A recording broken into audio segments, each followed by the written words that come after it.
The lights flared bright in Studio 1A as the intro jingle of Good Morning America faded.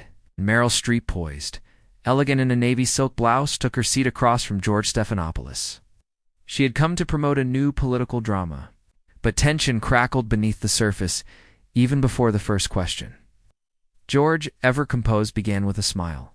"Meryl, in this new film, you play a whistleblower who takes on a powerful administration. Some say that's art imitating your public politics. How do you respond to critics who say you've blurred the line between acting and activism?" The smile on Meryl's face twitched briefly. Then she leaned forward, her voice low but firm. "I respond by saying that storytelling is inherently political. If that makes people uncomfortable, maybe they should ask why the truth feels like fiction." The studio audience murmured. George pressed on. "But some argue Hollywood elites, yourself included, weaponize their platforms while staying insulated from the consequences." Meryl's brow rose. "Insulated," she echoed. I use my voice because millions don't have one. Speaking out makes me a target, so be it. I've played enough silent women for a lifetime." George's expression hardened. "You think that mindset fuels division?" Meryl's tone sharpened. "I think false neutrality does more damage than my opinion ever could." There was a beat of silence that swallowed the air before she rose, unclipping her mic. "If this is less an interview and more a courtroom, I'll excuse myself." She walked off stage without another word, leaving producers scrambling and George staring into camera, the teleprompter frozen. The next segment, Cooking with Celebrity Chefs, would never air. The room had shifted. So had the conversation. Backstage, chaos bloomed in whispers and buzzing earpieces. Floor managers exchanged frantic glances as Meryl Streep, heels clicking against the polished tiles, exited the set with practiced grace. A junior producer followed behind, stammering apologies and offering to smooth things over. Meryl paused briefly at the elevator, glanced over her shoulder, and said coolly, "If George wanted a debate, he should have run for office." Then she stepped inside and disappeared behind closing doors. Meanwhile. Inside the studio, George Stephanopoulos sat stone-faced, clearly rattled. The next segment had been cut mid-roll, replaced with an extended weather forecast, but the damage was done. In the control room, the network director muttered, "This wasn't in the rundown." Legal called within minutes, asking for a transcript. Astra's social media exploded. Clips of the exchange, especially the moment Meryl said, "I've played enough silent women for a lifetime," hit trending status within 15 minutes. Celebrities began posting support. Viola Davis tweeted, "That's how you exit with your integrity intact." Meanwhile, right-leaning pundits celebrated what they dubbed Hollywood's latest meltdown, painting Meryl as thin-skinned and combative.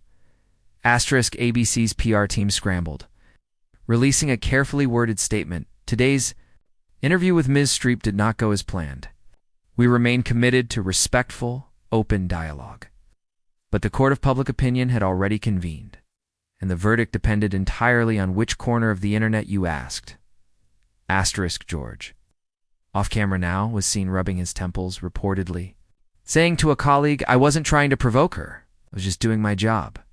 But the question hanging in the air was one neither of them could answer. Where's the line between journalism and provocation when your guest won't play along? As the media world spiraled in reaction, Meryl remained utterly silent. No press release, no tweet, no carefully worded statement from a publicist. But silence, in her case, spoke louder than any rebuttal. That night, a photo surfaced on Instagram. Meryl at a downtown Manhattan theater, sitting quietly in the second row of a student play, chatting with young performers afterward. No comment, no entourage. Just presence. By the next morning. Good. Morning America's ratings had surged not from admiration, but from curiosity. The confrontation was clipped into highlight reels and reaction videos with titles like "Streep Destroys Network Interviewer" and "Stephanopoulos Stands Ground." The segment had become national conversation. Cable news ran op-eds. One host on a prime-time political show declared, "This is what happens when a journalist dares to ask a hard question to someone used to applause." Others defended Meryl. She wasn't running from the truth. Che was rejecting the setup. Meanwhile, The journalism world itself was buzzing. An editorial in Columbia Journalism Review questioned the ethics of Stephanopoulos' approach. When commentary masquerades as curiosity, the piece read, "We lose the guest and the audience." Asterisk, despite the network storm, Meryl had already moved on. A few days later, she was seen attending a panel on women in film financing, holding a notebook, not a microphone. When asked off stage if she regretted walking out, she smiled and replied softly, "Sometimes the best scene is the one you leave before the final line." Asterisk, and that was all she said. Yet somehow it said everything. Behind the scenes, ABC executives convened a closed-door meeting to review the fallout, not just from a PR standpoint, but a structural one. A trusted senior producer, known for wrangling tough interviews with difficult guests, spoke first. "We pushed her into a corner," she admitted. "That wasn't a conversation. It was a trap dressed as journalism." Others disagreed. "An icon," one VP argued. "Icons should be able to answer difficult questions without walking off." But even that defense rang hollow in the room. The truth was harder to ignore. Meryl's exit hadn't made her look weak. It had made the network look petty. Asterisk, George Stephanopoulos, though seasoned and rarely shaken, took the criticism personally. He reportedly called Meryl the next day. No one knows exactly what was said, but a production assistant overheard part of the call. "It wasn't supposed to go that way," he said. "You deserved better than a setup." Whether Meryl forgave him remained unclear, but she did accept the call. That alone was a gesture of grace few in the building expected. Asterisk, elsewhere, the cultural response deepened. Film schools began discussing the moment in media ethics classes. Influencers dissected it frame by frame on TikTok. One viral post simply showed her walking off, captioned, "Refusing to let a leading role be written for you." Asterisk. In time, Good Morning America issued a quiet revision to its interview protocols. No more surprise angles. Pre-briefings made mandatory. New internal memo went out to staff. Clarity is not the enemy of journalism. Ambush is. Asterisk, and as Meryl prepared for her next project, a drama about women reclaiming narrative control, reporters asked if her character would be inspired by recent events. She smiled. "No," she said. "She's much less patient than I am," the room laughed. But the point had landed. In an age of sound bites, Meryl had made her exit a statement. Within a month, the moment had transcended its viral origin and become a cultural symbol and emblem of resistance against performative journalism. Writers dubbed it the Streep stand, invoking it not as a tantrum, but as a refusal to surrender dignity for spectacle. Theaters staged spoken-word pieces inspired by the walk-off. An op-ed in The Guardian called her actions a masterclass in reclaiming authorship in real time. Even high school debate teams cited the interview as a modern example of power dynamics in media. Asterisk, ABC. Meanwhile, continued damage control, quietly rotating staff and instituting behind-the-scenes reorganization.